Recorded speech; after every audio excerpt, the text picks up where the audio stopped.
राम राम भावांनो, मी ऋषिकेश देशमुख. आज मी आलोय मी जिथं जॉबला आहे तिथं, कारण आज इथं आमच्या रवी सरांचा निरोप समारंभ आहे. इथं आल्यावर मला भेटले रवी सर. सगळ्या कंपनीने त्यांच्या शर्टावर सह्या केल्या होत्या. मग माझी सही करायची बाकी होती. मग मी मार्कर हातात घेतला. एकदम जबरदस्त. लगेच आपली सही करून घेतली. हे बघा, इथं दिसतं नाही RP देशमुख खांद्यावर, ते आपलंच आहे. सह्या करून झाल्या. मग आता प्रत्येक जण डिपार्टमेंटला भाषण देणार होता. मग पहिली सुरुवात केली महाले काका. आणि कसं आहे, कंपनी चालू असल्यामुळं आवाज थोडा कमी येईल. रवींद्र सिंग बाबला हे आता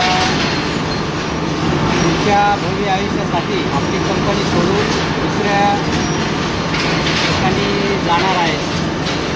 तर त्यांच्यासाठी ते आयुष्य भविष्य खूप खूप चांगलं जावं. रवींद्र सिंग आज आपल्या एका गोल्ड कंपनीतून रिटायर होत आहे. रिटायर नाही म्हणता का रिलीव्ह करताय वाटा चेंज करताय. आपण रिटायर म्हणतो. 2 वर्षामध्ये रवी सरांची माझ्याकडून काही चुका झाल्या किंवा नष्ट झाली सगळ्या बाबतीत त्यांनी समजून घेतलं. त्याच्यानंतर कंपनी कोणालाही कुठल्याही प्रकारचा प्रॉब्लेम असेल रवी सरांना कधी फोन करा, 2दा करा, 3दा करा, रात्री दुपारी करा, सवय फोन करा. रवी सरांनाही फोन केल्यानंतर आपलं काम होणार म्हणजे होणार. भाषणं वगैरे देऊन झाले. मग केक बिक कापून सरांना निरोप द्यायचा होता. मग सगळ्यांनी फोटो वगैरे काढले. सगळेजण सरांना भेटले. कोणी शुभेच्छा दिल्या, कोणी केक भरवला.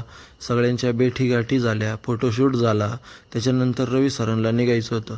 मग सगळ्यात शेवटी रवी सरांनी आम्हाला सगळ्यांना टाटा बाय बाय केलं आणि रवी सर निघाले. कसा वाटला तुम्हाला आजचा माझा ब्लॉग? लाईक करा, कमेंट करा, फॉलो करा.